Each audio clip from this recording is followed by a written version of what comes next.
Why does Sam Altman, the creator of ChatGPT, need guns, precious metals, gas masks, and potassium iodine? Good evening, folks, and welcome back to another episode of Silver Dad Knows.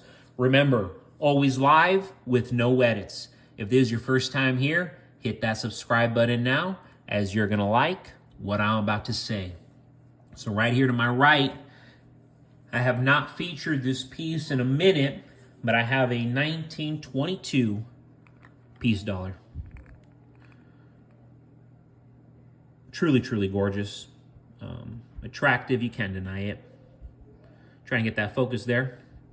I'm about to look right there where it says trust. We're going to talk about that right now. This is very, very interesting. We're about to talk about. So these 1922 piece dollars, they are considered the last circulating silver dollar, here in America. It was issued to commemorate the Declaration of Peace after World War I. The peace dollar has two very unique encryptions. On the obverse, the standard encryption, in God we trust, is actually written in God we trust, which with the V, I don't know, I probably didn't pronounce that correctly, but with the V for victory. So instead of trust with the U, they put trust with the V. So of course, V for victory. Then the second, which is the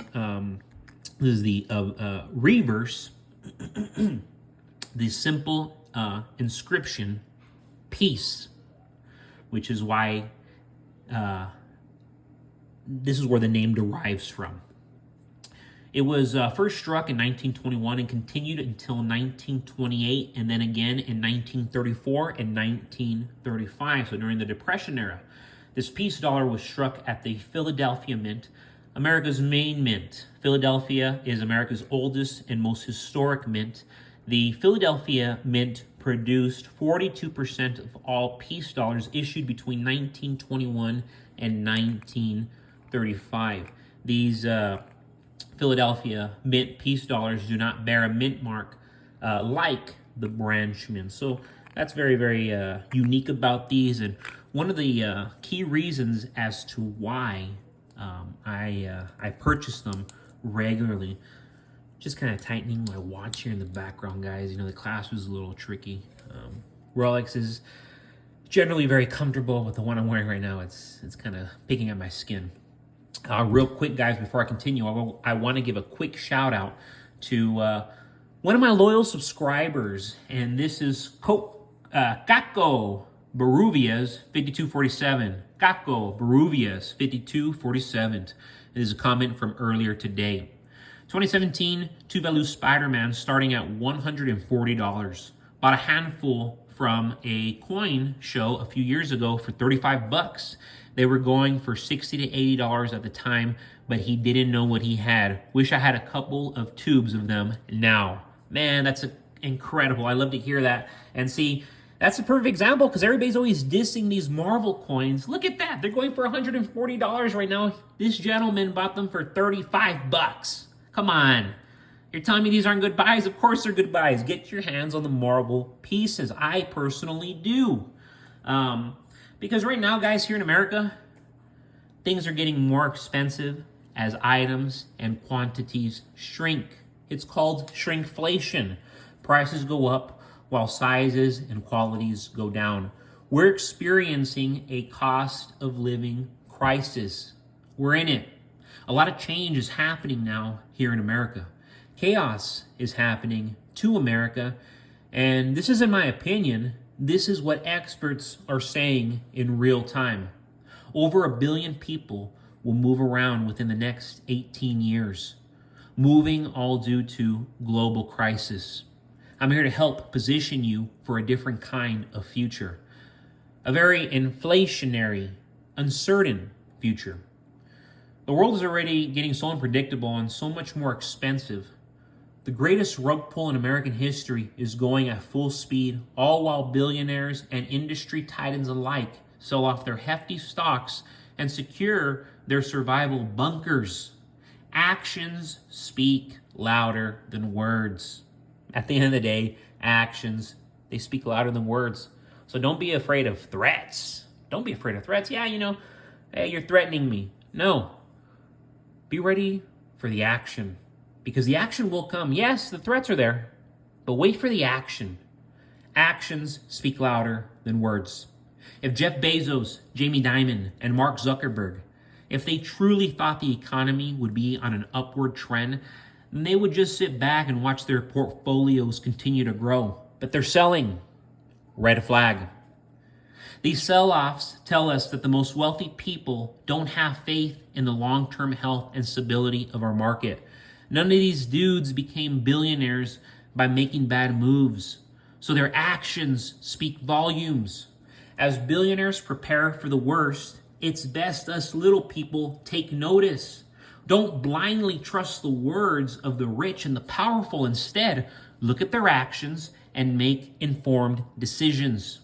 So I ask you again, why does Sam Altman, the creator of ChatGPT, need guns, precious metals, gas masks, and potassium iodine? These items are associated with chemical and nuclear disasters.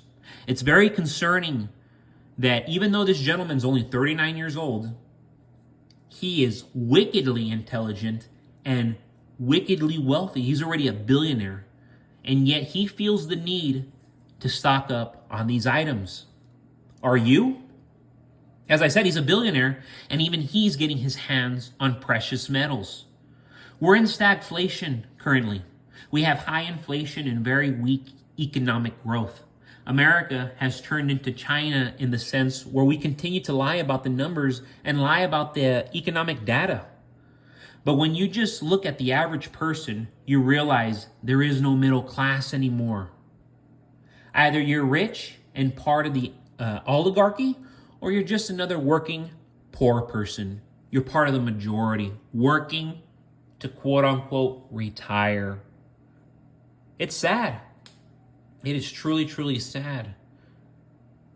But it's not going to be sad if you have a boatload of silver, if you have a boatload of gold, if you have a boatload of cryptocurrencies. No. Your life is going to be extravagant, especially what we're already walking into, and it's showing. Look at the prices of gold.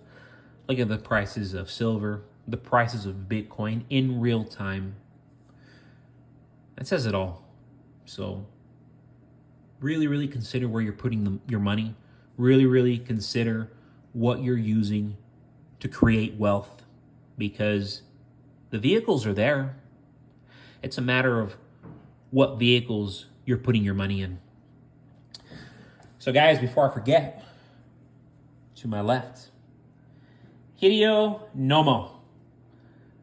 This is a 1 ounce silver round, and this gentleman, of course, was one of the stars for the Los Angeles Dodgers back in the day. I mean, we're going back 25, 30 years. These have a low mintage of only 5,000. So right now we're looking at the Averse, and we have a very attractive portrait of Hideo Nomo with his signature and number. At the time of these mintages, which I believe was around 1995, 1986, yes, he was at that time playing with the Dodgers. Then you go to the reverse, which I really, really like. I actually think the reverse is more attractive than the obverse. The reverse, we see the Major League Baseball Association. So this kind of pretty much legitimizes this round. And yes, these are from the Highland Mint. So I have another piece with Barry Bonds from the Highland Mint, Mark McGwire from the Highland Mint, Ken Griffey Jr. from the Highland Mint. Ken Griffey Jr. is easily my favorite one. I am going to be featuring that coin very, very, very soon. I adore the piece, especially right now with silver going up. I mean, that piece is getting outrageous, and he's one of my favorite athletes. But not to take away from Hideo Nomo. He was one of the first, superstars, Japanese superstars here in America. And he's made a massive name for himself, especially if you're in this game and you know this game. And to my understanding, he is actually in the Japanese Hall of Fame. So he is a beast, was a beast. And yeah, I mean, the guy's in his 50s. He's still a beast to be performing at that level. But folks, again, thank you so much for joining us for another evening of Silver Dad Knows. Remember, God bless you. God bless your household. You know I'll never stop saying it. My baby boy's right here. Say, God bless America. God bless America. You see this baby? Silver Dad Knows. God bless America.